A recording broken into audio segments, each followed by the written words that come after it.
तो मूवी की स्टार्टिंग एक ऐसे शहर को दिखाते हुए होती है जहां पर अमीर और गरीब एक साथ तो रहते हैं, मगर अमीर लोग गरीबों का बिल्कुल भी साथ नहीं देते। उनके स्टैंडर्ड काफ़ी हाई होते हैं और वो गरीब लोगों को कुछ भी नहीं समझते। ये मूवी इसी शहर में रहने वाले एक आदमी ऑर्थर पर बेस्ड है। वो अपनी मदर के साथ रहा करता था। उसे कॉमेडी का बहुत ज़्यादा शौक था। वो चाहता था कि वो एक दिन बहुत बड़ा कॉमेडियन बने। उसका आइडियल एक आदमी था जो कि एक बहुत बड़ा कॉमेडी शो को होस्ट करता था, और ऑर्थर कहता था कि मैं एक दिन उनके साथ उनके शो में खड़ा होऊंगा। इसके लिए वो बहुत ज़्यादा मेहनत करता था। फिर एक दिन हम ऑर्थर को देखते हैं, वो किसी कंपनी की एडवर्टाइजमेंट के लिए एक साइन बोर्ड लेकर खड़ा हुआ होता है सड़क पर। तो वहाँ पर कुछ शरारती बच्चे आते हैं और ऑर्थर को बहुत ज़्यादा तंग करते हैं और उससे उसका साइन बोर्ड लेकर वहाँ से भाग जाते हैं। ऑर्थर उन बच्चों का पीछा करता है, लेकिन वो बच्चे ऑर्थर को बहुत ज़्यादा भगाते हैं और वही साइन बोर्ड ऑर्थर के मुंह पर मार देते हैं, जिसकी वजह से वो साइन बोर्ड टूट जाता है। और उसके बाद वो ऑर्थर को भी बहुत बुरी तरह मारते हैं। ऑर्थर काफ़ी हर्ट होता है और सीधा अपने बॉस के पास चला जाता है। वो अपने बॉस को सब कुछ बताता है कि बच्चों ने मेरे साथ क्या क्या किया, लेकिन उसका बॉस कहता है कि तुम पागल तो नहीं हो गए, बच्चे भला ऐसी हरकत क्यों करेंगे, तुम झूठ बोल रहे हो। तो ऑर्थर में कॉन्फिडेंस की बहुत ज़्यादा कमी होती है, इसलिए वो यहाँ पर अपने आप के लिए कुछ भी नहीं बोल पाता और काफ़ी उदास होकर वापस अपने घर पर चला जाता है और सोचता है कि क्या मैं इतना बुरा हूँ कि कोई मुझ पर यकीन भी नहीं करता। तो वो घर जाकर डांस करने लगता है और हमें वहाँ पर दिखाया जाता है कि ऑर्थर की बॉडी बहुत ज़्यादा वीक है। अगले दिन ऑर्थर अपने कोलीग से मिलता है और उसे उन बच्चों के बारे में बताता है। तो उसका कोलीग कहता है कि ये तो बहुत बुरा हुआ, तुम्हें अपनी हिफाजत करनी चाहिए थी, और वो उसे एक गन देता है और कहता है कि इसे रख लो, ये मुश्किल वक्त में तुम्हें काम आएगी। लेकिन ऑर्थर वो गन लेने से इनकार कर देता है। फिर भी वो आदमी उसे ज़बरदस्ती वो गन पकड़ा देता है और फिर ऑर्थर अपने घर के लिए निकल पड़ता है। और वो बस में बैठा हुआ होता है तो उसके सामने एक बच्चा होता है। वो उस बच्चे को हंसाने की कोशिश करता है और वो बच्चा ज़ोर ज़ोर से हंसने लगता है, जिस पर उस बच्चे की मदर को गुस्सा आ जाता है और वो ऑर्थर से कहती है कि हटो, परेशान मत करो।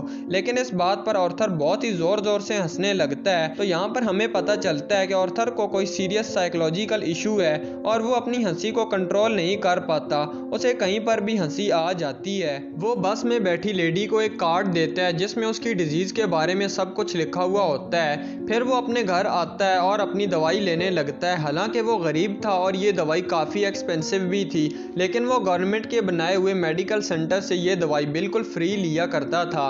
वो एक दिन अपनी साइकेट्रिस्ट के पास जाता है और उससे बात करने लगता है और वो ऑर्थर से उसकी डायरी मांगती है ताकि वो देख सके कि ऑर्थर क्या क्या लिखता है। जैसे ही वो उसकी डायरी ओपन करती है तो वहाँ पर लिखा हुआ होता है कि मैं ऐसी मौत नहीं मरना चाहता जिस तरह बुरी तरह मैंने ज़िंदगी गुजारी है। फिर ऑर्थर वहाँ से घर आ जाता है तो उसकी मदर उससे पूछती है कि क्या थॉमस की तरफ से कोई लेटर आया।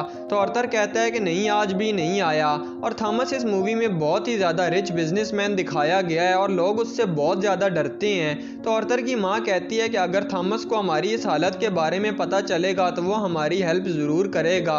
अगले दिन जब ऑर्थर घर से बाहर जाता है तो वापस आते हुए उसे एक सिंगल मदर मिलती है जिसके साथ एक छोटी सी बच्ची भी होती है और वो ऑर्थर को काफ़ी पसंद आती है, लेकिन वो अपने घर आ जाता है। तो यहाँ उसकी मदर फिर से उसी लेटर के बारे में पूछती है तो वो कहता है कि आपका क्या लेना देना है थॉमस के साथ, वो हमारी हेल्प क्यों करेगा।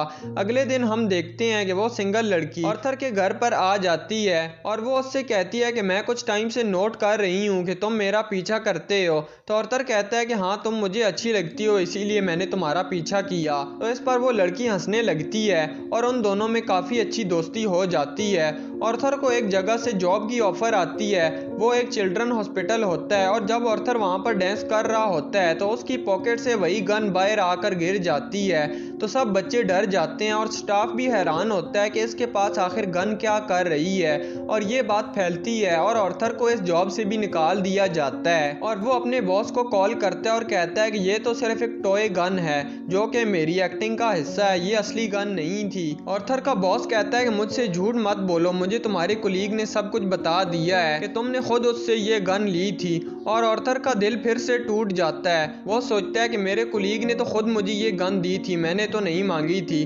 फिर हम देखते हैं कि ऑर्थर ट्रेन में घर जा रहा होता है और वहाँ पर 3 बिजनेसमैन भी होते हैं और वो एक लड़की को छेड़ रहे होते हैं। ऑर्थर को यहाँ पर अपने मेंटल डिजीज़ की वजह से हंसी आ जाती है और वो अपनी हंसी पर कंट्रोल नहीं कर पाता और वो तीनों आदमी समझते हैं कि ये लड़का हम पर हंस रहा है, तो वो आकर उसे मारने लगते हैं और उसके मुंह से खून भी आने लगता है। वो अपना मसला उन तीनों को बताना चाहता था, लेकिन वो उसकी एक नहीं सुनते और उसे बहुत बुरी तरह मारते हैं और उसके मुंह से और नाक से खून भी बहने लगता है। आर्थर को उन तीनों पर बहुत ज़्यादा गुस्सा आ जाता है और वो अपनी गन निकाल कर उन तीनों को उस गन से शूट कर देता है और वो वहाँ से भाग जाता है, ये सोचकर कि मैंने 3 लोगों का कत्ल कर दिया है। और वो खुद को एक बाथरूम में लॉक कर लेता है। पहले वो डर रहा था, लेकिन वहाँ पर अचानक से वो डांस करने लगता है। ऐसा लग रहा था जैसे अब उसे कोई रिग्रेट नहीं और वो काफ़ी सुकून में भी था। जब आर्थर घर जाता है तो टीवी पर न्यूज़ चल रही होती है कि जिन 3 लोगों का कत्ल हुआ है ट्रेन में, वो थॉमस के आदमी थे और उन्हें किसी जोकर ने मारा है। लेकिन गरीब लोग उन तीनों की मौत का अफसोस करने के बजाय जोकर का साथ दे रहे होते हैं। तो वहाँ से आर्थर अपनी साइकेट्रिस्ट के पास जाता है, तो वो उसे बताती है कि हम आज आखिरी बार मिल रहे हैं क्योंकि गवर्नमेंट ने हमें फंड्स देना बंद कर दिया है और आज के बाद मैं आपका इलाज फ्री बिल्कुल भी नहीं कर सकती।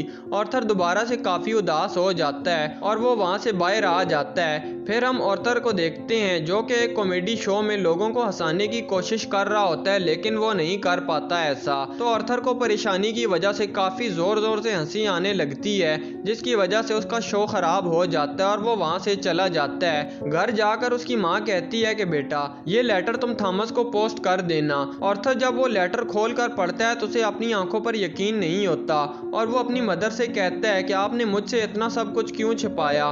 तो उसकी मदर कहती है कि बेटा, मैंने ये जानबूझकर नहीं किया। इनफैक्ट मैं और थॉमस एक दूसरे को बहुत पसंद करते थे और शादी भी करना चाहते थे, लेकिन मैं बहुत ज़्यादा गरीब थी और वो बहुत अमीर था। सोसाइटी की वजह से हम शादी नहीं कर सके।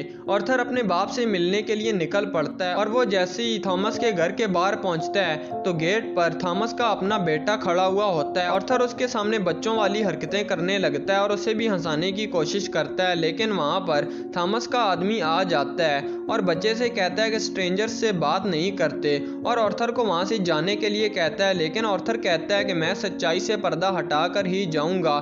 मेरी माँ ने थॉमस के हाथ 30 साल काम किया है और वो दोनों एक दूसरे को पसंद भी करते थे और मैं किसी और का नहीं बल्कि थॉमस का ही बेटा हूँ। जिस पर वो आदमी कहता है कि तुम भी पागल हो और तुम्हारी माँ भी पागल है, उसने ये स्टोरी खुद से बनाई है, ये झूठी स्टोरी है, उसका थॉमस से कोई लेना देना नहीं है। ये सुनकर आर्थर को काफ़ी बुरा लगता है और वो उस आदमी को मारने लगता है और वहाँ से चला जाता है। आर्थर जब घर जाता है तो उसको पता चलता है कि उसकी मॉम को कोई अटैक हुआ है और उसे हॉस्पिटल में शिफ्ट किया जाता है। आर्थर बाहर बैठा हुआ होता है हॉस्पिटल में, तो उसके पास 2 पुलिस ऑफिसर्स आते हैं और उससे पूछते हैं कि ट्रेन में जिन 3 लोगों को मार दिया गया था, क्या तुम उन लोगों को जानते हो? आर्थर कहता है कि नहीं, मुझे क्या पता होगा। तो आर्थर को पता चलता है कि आर्थर की माँ से भी इन पुलिस वालों ने यही क्वेश्चन किया था, जिसकी वजह से उसे अटैक हुआ। तो आर्थर चला जाता है अंदर अपनी माँ से मिलने के लिए और वहीं पर वो सिंगल मदर भी होती है और वहाँ पर टीवी शो चलता है और आर्थर का फेवरेट कॉमेडियन भी उस शो में होता है, वही फेवरेट कॉमेडियन जिसे आर्थर बहुत ज़्यादा पसंद किया करता था और काफ़ी शौक से उसका शो देखने लगता है आर्थर। लेकिन देखते ही देखते आर्थर को अपना चेहरा टीवी स्क्रीन पर दिखाया जाता है। बेसिकली आर्थर का फेवरेट कॉमेडियन उसका मजाक उड़ा रहा होता है। जब आर्थर को एक शो में हंसी आ गई थी, ये देखकर आर्थर काफ़ी टूट जाता है कि मेरा आइडियल ही मेरा मजाक उड़ा रहा है, इससे तो मुझे इंस्पायरेशन मिलती थी। उसे इस सब पर यकीन ही नहीं आता। थॉमस के घर पर न्यूज़ चल रही होती है कि शहर के हालात काफ़ी ज़्यादा ख़राब हो चुके हैं। गरीब लोग जोकर्स का मास्क पहनकर अमीर लोगों के खिलाफ स्ट्राइक दे रहे हैं और इन लोगों में काफ़ी ज़्यादा दुश्मनी बढ़ चुकी है और ये सारे के सारे थॉमस के खिलाफ थे। आर्थर ये सब देखकर काफ़ी खुश होता है कि वो सब जोकर्स बने हुए थे। उसे लगता है कि पहली बार किसी ने उसकी तारीफ़ की हो और जहाँ वो गरीब लोग स्ट्राइक कर रहे थे वो एक थिएटर था और उस थिएटर के अंदर अमीर लोग मूवी देख रहे थे और वहाँ पर आर्थर भी चला जाता है। तो वहाँ पर पुलिस आ जाती है उन सबको रोकने के लिए और हर तरफ हलचल मच जाती है। आर्थर इसी चीज़ का फ़ायदा उठाकर थिएटर के अंदर चला जाता है और थिएटर के वॉशरूम में जाता है जहाँ पर थॉमस भी आया हुआ था। आर्थर थॉमस के पास जाकर कहता है कि मैं आपका बेटा हूँ, मेरी माँ और आप एक साथ रहा करते थे, आप याद करें। लेकिन थॉमस कहता है कि मैं इस नाम की किसी औरत को नहीं जानता और उसे जोरदार पंच कर देता है, जिसकी वजह से आर्थर के नाक से खून बहने लगता है और आर्थर चला जाता है वहाँ से अपने घर पर। लेकिन कुछ टाइम के बाद आर्थर को एक पुलिस वाले की कॉल आती है। फिर से वो उन 3 लोगों के बारे में पूछ रहा था जो कि ट्रेन में मरे थे। और तभी ऑर्थर को ये बात पता चलती है कि ऑर्थर के फेवरेट कॉमेडियन ने ऑर्थर को अपने शो में बुलाया है, क्योंकि ऑर्थर की क्लिप चलाने की वजह से उनके शो की रेटिंग काफ़ी ज़्यादा बढ़ गई थी। ऑर्थर बहुत ज़्यादा खुश हो जाता है और तैयार होकर वहाँ पर जाने के लिए निकल जाता है, लेकिन उसे याद आता है कि थॉमस के वर्कर ने कहा था कि मेरी माँ पागल है। तो वो उसी मेंटल हॉस्पिटल में जाता है जहाँ पर कभी उसकी माँ का इलाज हुआ करता था, और वहाँ पर वो अपनी माँ की फाइल मांगता है और वो फाइल वहाँ से चुरा कर चला जाता है। और उसे पता चलता है कि ऑर्थर की माँ का किसी और के साथ रिलेशन था जो कि उसे बहुत मारा करता था, और उसी वक्त ऑर्थर के सर पर भी चोट आ गई थी जिसकी वजह से वो आज इस डिजीज का शिकार है। और वहाँ से वो अपनी दोस्त के घर में चला जाता है, लेकिन हमें पता चलता है कि वो असल में थी ही नहीं, बल्कि वो तो सिर्फ और सिर्फ ऑर्थर की इमेजिनेशन थी। और ऑर्थर को उस लड़की के विजन्स आया करते थे, और फिर वो अपनी माँ के झूठ की वजह से काफ़ी परेशान होता है और वो हॉस्पिटल में जाता है और पिल्लू से अपनी माँ को मार देता है। और वो घर आता है तो उसे एक पिक्चर मिलती है जिसके पीछे लिखा हुआ होता है कि मुझे तुम्हारी स्मेल बहुत ज़्यादा पसंद है, जो कि थॉमस ने ही लिखा था, और ये पिक्चर ऑर्थर की मदर की थी। यहाँ उसे एहसास होता है कि उसकी माँ झूठ नहीं बोल रही थी, और वो जोकर का मेकअप करने लगता है। और यहाँ पर वो काफ़ी दुखी हो जाता है और उसे कुछ समझ में नहीं आ रहा होता कि उसके आसपास आखिर क्या चल रहा है। और वहाँ पर उसका वही कुलीग आ जाता है जिसने उसे गन दी थी, और वो कहता है कि ट्रेन में जो 3 कत्ल हुए हैं और रिसेंटली तुम्हारी माँ को भी किसी ने मार दिया, मैं उन सब के बारे में कुछ पूछना चाहता हूँ तुमसे। लेकिन ऑर्थर को लगता है कि ये लोग मेरा जीना फिर से आराम करने के लिए आ गए हैं, और वो यहाँ पर अपने कुलीग को बहुत ही बुरी तरह मार देता है। और इसके बाद ऑर्थर तैयार हो जाता है और जोकर का फुल कॉस्ट्यूम पहन लेता है और वो अपने फेवरेट कॉमेडी शो की तरफ जाने लगता है, और वो बहुत ज़्यादा खुश होता है और डांस करते हुए जाता है। और वहाँ पर वही 2 पुलिस वाले भी आ जाते हैं जो 3 मर्डर्स के बारे में इन्वेस्टिगेशन कर रहे थे, लेकिन ऑर्थर उनकी कोई बात नहीं सुनता और वहाँ से भाग जाता है। और भागते भागते एक ट्रेन में घुस जाता है, और उस ट्रेन में और भी बहुत ज़्यादा जोकर्स का कॉस्ट्यूम पहने हुए लोग खड़े हुए होते हैं। इस वजह से पुलिस वाले ऑर्थर को नहीं ढूंढ पाते, और इसी बात का फ़ायदा उठाता है ऑर्थर और ट्रेन से बाहर चला जाता है और अपने फेवरेट कॉमेडी शो में चला जाता है। और वो जैसे ही वहाँ पर पहुँचता है तो उसका फेवरेट कॉमेडियन उसके पास आता है और कहता है कि तुम जोकर क्यों बने हुए हो, क्या तुम भी अमीरों के खिलाफ प्रोटेस्ट कर रहे हो? लेकिन ऑर्थर कहता है कि नहीं, मैं ऐसा कुछ भी नहीं चाहता, बल्कि आप लोगों को मेरे बारे में बस यही बताइएगा कि मैं सिर्फ एक जोकर हूँ, इसके अलावा और कुछ नहीं। तो उनका लाइव शो स्टार्ट हो जाता है और ऑडियंस काफ़ी ज़्यादा खुश होती है ऑर्थर को उस शो में देखकर। और फिर ऑर्थर का फेवरेट कॉमेडियन उससे क्वेश्चन करता है कि तुम जोकर बनकर क्यों आए? तो जोकर कहता है कि मुझे लोगों ने इसी गेटअप में पसंद किया और मैं सब लोगों को खुश देखना चाहता था और ख़ुद भी खुश रहना चाहता था, इसी वजह से मैं ये वाला कॉस्ट्यूम पहनकर आ गया। तो यहाँ पर वो काफ़ी सरप्राइजिंग बात भी करता है और वो लाइव शो में सबके सामने बता देता है कि ट्रेन में जो 3 मर्डर हुए थे वो मैंने ही किए थे। और वो कहता है कि मैं आप सब लोगों को इसलिए ये बता रहा हूँ क्योंकि आज तक न जाने कितने ही गरीब लोगों को बेदर्दी से मार दिया गया, लेकिन किसी ने नोटिस नहीं किया और ना ही किसी ने आवाज़ उठाई। और जब मैंने 3 अमीरों को मारा तो सब लोग इतना शोर क्यों कर रहे हैं? क्या सब इंसान बराबर नहीं होते या फिर अमीरों में कोई और ख़ास बात होती है? तो वो कहता है कि सोसाइटी बहुत ज़्यादा ख़राब हो चुकी है, वो सिर्फ अपना ही फ़ायदा सोचती है, और अगर तुमने आज मुझे अपने शो में बुलाया है तो ये तुम्हारी रहमदिली नहीं है, बल्कि तुम्हारी शो की रेटिंग मेरी वजह से बढ़ गई थी, इसी वजह से तुमने मुझे अपने शो में बुलाया है। लेकिन वो कॉमेडियन कहता है कि नहीं, ऐसी कोई बात नहीं है। तो ऑर्थर को बहुत ज़्यादा गुस्सा आ जाता है, वो कहता है कि अब भी तुम झूठ बोल रहे हो। तो ऑर्थर अपनी गन निकालता है और फ़ौरन से अपने फेवरेट कॉमेडियन को शूट कर देता है। तो सब लोग बहुत ज़्यादा घबरा जाते हैं और वहाँ से बाहर निकलने लगते हैं, लेकिन ऑर्थर हमें यहाँ पर काफ़ी ज़्यादा कॉन्फिडेंट दिखाया जाता है, वो किसी से नहीं डर रहा होता।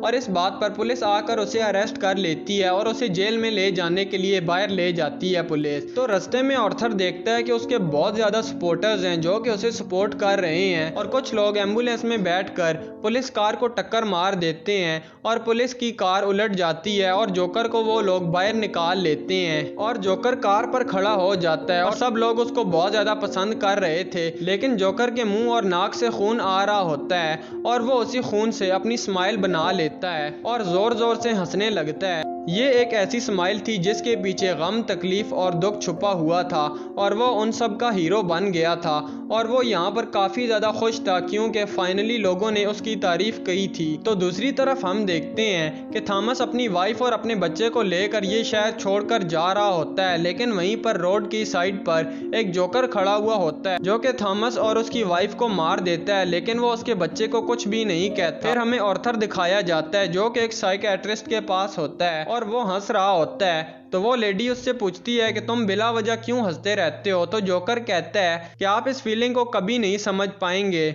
और वो वहां से बाहर आ जाता है और उसके जूतों के नीचे खून लगा हुआ होता है, जिससे ये जाहिर होता है कि एक अच्छा इंसान एक कातिल बन गया था। और यहीं पर मूवी का एंड हो जाता है। और भी एक्सप्लेन वीडियोस देखने के लिए इस चैनल को विजिट और सब्सक्राइब करो।